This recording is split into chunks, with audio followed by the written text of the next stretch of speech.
Shalom Bapak Ibu Saudaraku, kita bersyukur Tuhan pertemukan kita kembali di Selasa pagi ini. Tentu itu adalah anugerah dan berkat dari Tuhan buat saudara dan saya. Maka mari kita menikmati kasih karunia Allah ini. Kita kembali bawa kesediaan kita untuk menerima firman-Nya lewat perenungan di pagi hari ini. Kita awali dengan doa saudaraku. Mari kita berdoa. Tuhan Yesus, terima kasih karena Engkau terus ada bagi kami. Kami sungguh bersyukur karena dalam bersama dengan Engkau kami mengalami ketenteraman, kedamaian, kebahagiaan, karena Engkau selalu memberikan yang terbaik untuk kami. Mari Tuhan, kami yang mensyukuri akan kehadiran-Mu untuk kami.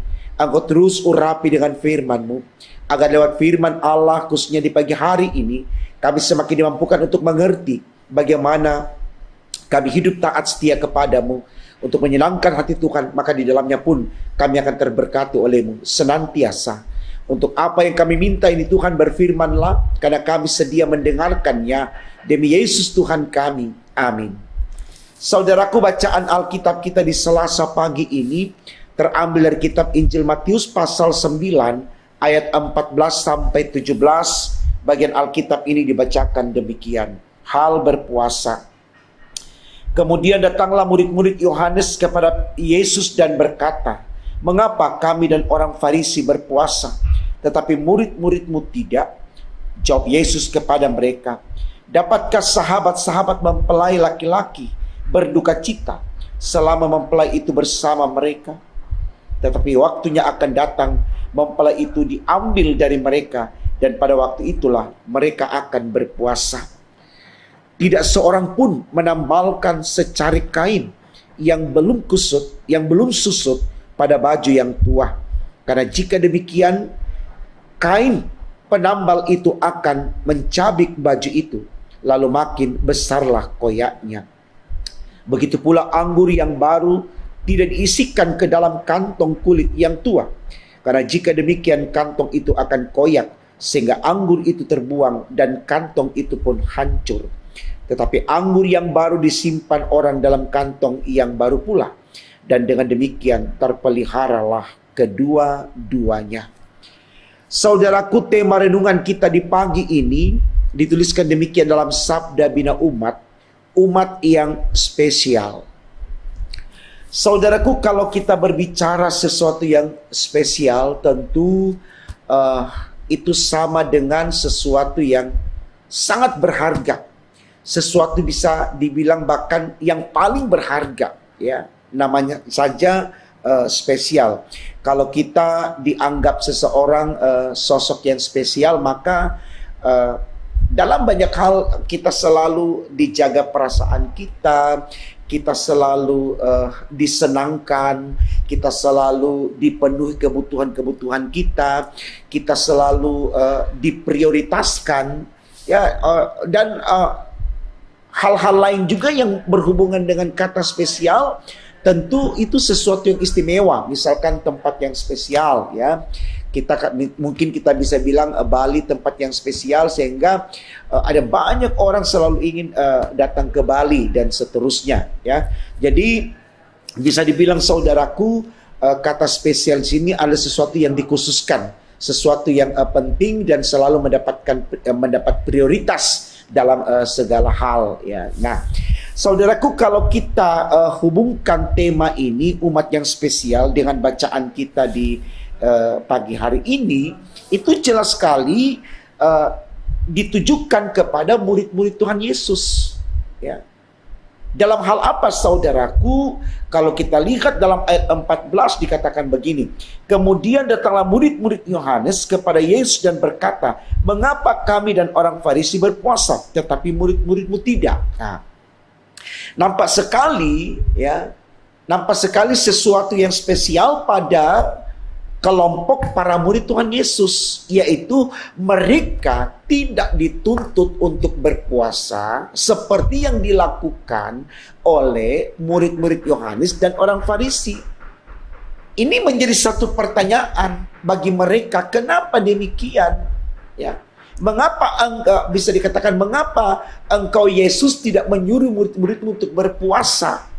Sementara yang dipahami oleh Yohanes dan murid-murid orang Farisi, berpuasa itu adalah sebuah sarana yang sangat kusuk bagi mereka, ya, untuk menentukan supaya mereka mendapatkan keselamatan atau pengampunan dosa. Artinya berpuasa itu sesuatu yang penting banget menurut mereka. Kalau orang tidak berpuasa, dia tidak mengalami pengampunan dosa. Dia tidak mengalami keselamatan. Tapi di sini mereka melihat murid-murid Tuhan Yesus tidak melakukan itu, seakan-akan loh, orang-orang ini atau murid-murid Yesus ini sangat bodoh banget. Apakah mereka tidak ingin diselamatkan? Apakah mereka tidak ingin diampuni dosanya? Ya. Tentu ini saudaraku baik sekali untuk kita renungkan. Kenapa? Karena dari jawaban Tuhan Yesus menunjukkan bahwa, ya, mengapa mereka harus meminta sesuatu dari Allah sementara Allah itu ada bersama-sama dengan mereka? Itu yang dikatakan Yesus, ya. Jawab Yesus kepada mereka, dapatkah sahabat-sahabat mempelai laki-laki berduka cita selama mempelai itu bersama mereka? Artinya selama para murid itu bersama dengan Yesus yang adalah Allah yang menentukan pengampunan dosa dan yang menentukan keselamatan manusia, apa yang harus mereka lakukan? Sang juru selamat ada sama mereka, ya. Artinya tanpa mereka berpuasa pun mereka diselamatkan karena mereka masuk dalam bagian lingkaran keluarga Allah, menjadi sahabat Allah, menjadi saudara Allah, menjadi keluarga Allah. Saya pikir ini sesuatu yang menyenangkan saya dan Bapak Ibu yang percaya kepada Yesus. Amin. Ternyata untuk memperoleh keselamatan, untuk mendapatkan pengampunan dosa, kita tidak perlu berpuasa. Kita hanya punya iman kepada Kristus, percaya kepada Kristus, bahwa Kristus Sang Juru Selamat mampu memberikan itu kepada kita, ya, tanpa kita harus berlelah-lelah untuk berpuasa, ya, menahan segala lapar dan haus, menahan segala hasrat-hasrat kedagingan dan seterusnya. Karena kenapa saudara? Karena ketika kita sudah mengimani Yesus, ketika kita sudah percaya kepada Yesus, ketika kita memiliki Yesus, itu berarti tidak akan ada lagi dalam diri kita hal-hal yang sifatnya duniawi. Karena Yesus selalu mengarahkan kita kepada hal-hal yang spiritual. Artinya orang yang sudah percaya kepada Yesus, ya, seyogianya tidak lagi melakukan sebuah kesalahan supaya tidak ada lagi permohonan pengampunan dosa atas dirinya.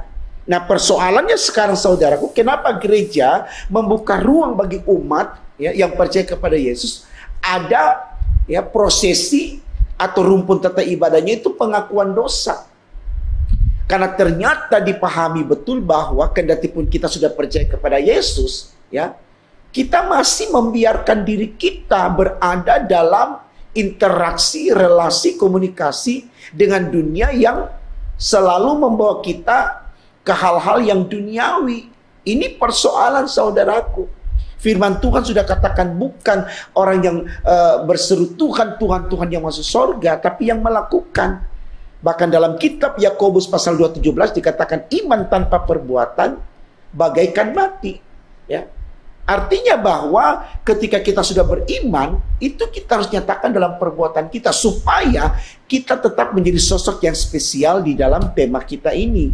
Kita tidak perlu berpuasa lagi untuk, ya, untuk memohon pengampunan, untuk meminta berkat bahkan keselamatan. Kenapa sekarang banyak orang Kristen yang berpuasa, ya? Karena dia merasa bahwa dia sudah telah jauh daripada Tuhan. Mungkin dengan berpuasa dia bisa betul-betul mengkusupkan dirinya untuk menyembah Allah. Ya, kenapa kita tidak mencoba untuk, ya, membuat satu refleksi hidup yang betul-betul bersyukur dan bersyukur dengan apa yang ada, sehingga tidak ada upaya dari kita untuk melakukan kejahatan supaya kita tidak perlu berpuasa untuk mendapatkan sesuatu yang baik dari Tuhan. Ini penekanan yang disampaikan oleh Paulus dalam Filipi pasal 4 ayat 4, dikatakan di sana, bersukacitalah senantiasa dalam Tuhan. Kalau Bapak Ibu bersukacita senantiasa dalam Tuhan, saya percaya tidak akan ada iri, dengki, sirik, marah, dendam, tidak akan ada rancangan-rancangan jahat, karena kita selalu welcome, kita selalu bersyukur, kita selalu menerima setiap apa yang ada pada kita. Tidak ada sungut-sungut, tidak ada marah, tidak ada protes, tidak ada upaya untuk membantah Tuhan. Kalau seperti itu keadaan kita, saudaraku, kita tidak akan pernah melakukan kesalahan.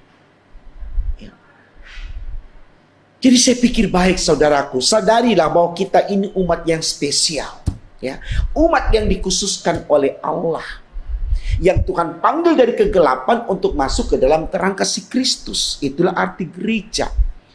Ya, kita dipilih dari bangsa yang besar menjadi umat yang kecil, tetapi yang dikuduskan oleh Allah. Ini luar biasa, saudaraku. Nah, kita saja yang tidak menghargai ini, tidak mengapresiasi ini dengan sungguh-sungguh, sehingga ya kita masih harus berpuasa. Masih banyak sekali orang yang selalu berpuasa, pada dia orang percaya, pada dia anak-anak Tuhan. Karena dia merasa bahwa dalam puasa itulah dia bisa mengkhusyukkan diri. Padahal tanpa berpuasa, kalau dia sudah terus merefleksikan kehidupan dengan bersyukur dan beriman kepada Kristus, saya percaya dia tidak harus berpuasa hanya untuk memohon sesuatu, karena ya, dia tahu apa yang ada padanya yang datang dari Tuhan. Dia imani itu berkat, sehingga dia tidak harus ya menimbang ini, menilai ini, dan seterusnya, lalu membanding-bandingkan dengan yang lain, sehingga dia harus berpuasa untuk mendapatkan sesuatu yang lebih daripada orang lain. Jadi mari Bapak Ibu Saudaraku, kita imani kita ini adalah umat spesial dari Allah. Nah, artinya mari kita pertahankan iman kita di dalam Kristus, yang bersedia untuk menerima setiap apa yang terjadi dengan syukur, sehingga tidak ada upaya dari diri ini untuk melakukan kesalahan, sehingga dalam pandangan Tuhan ya, kita selalu layak menjadi bagian dari keluarganya. Maka dengan secara otomatis ya, pengampunan dosa terjadi dan keselamatan pun kita akan miliki. Selamat membuktikan, saudaraku, sebagai umat spesial Tuhan, dan bersyukurlah untuk itu dengan terus meleburkan diri, hanya percaya kepada Dia, mengandalkan Dia, dan memperlakukan firman-Nya. Pasti kita akan diselamatkan. Tuhan memberkati firman-Nya. Amin. Mari kita berdoa, saudara. Terima kasih Tuhan untuk semua kebaikan-Mu. Engkau sudah berikan pengertian kepada kami di pagi hari ini bahwa kami ini adalah anak-anak-Mu yang Engkau khususkan dari sekian banyak manusia di muka bumi ini. Sehingga dengan demikian yang ada pada kami harus mengimani Engkau dengan mensyukuri apa saja yang Engkau berikan kepada kami. Sehingga tidak ada upaya bagi kami untuk melakukan kesalahan, melakukan dosa, sehingga kami tidak harus berpuasa ataupun kami tidak harus memohon ampun kepada Tuhan, karena kami tahu ketika kami ada di jalan Tuhan, maka berkat yang selalu menyertai hidup kami. Dan berkat itu Tuhan tidak harus kami nilai dengan angka ataupun dengan ukuran-ukuran manusiawi atau kedangingan kami, tapi kami harus melihatnya itu semua baik dalam pandangan iman kami, sebagaimana yang diajarkan oleh oleh Ayub kepada kami, ya, lewat firman-Nya Tuhan. Dia berkata, apakah kita hanya mau menerima yang baik dari Tuhan tapi yang buruk tidak? Tidak. Kami percaya Ayub menyatakan semuanya itu karena dia punya iman kepada Kristus. Maka biarkan kami Tuhan terus bersyukur apapun yang terjadi kepada kami, karena itu berkat. Dan semuanya akan berakhir dalam kebahagiaan sempurna, karena semua yang kami lakukan dalam ketaatan untuk mempermuliakan nama-Mu akan membawa kami kepada sorga. Terima kasih Tuhan untuk semua kebaikan-Mu. Ampunkan dosa kami, dengarkan doa kami, sempurnakan dan kabulkan, karena kami berdoa hanya dalam nama Tuhan Yesus Allah kami yang hidup. Haleluya, puji Tuhan. Amin.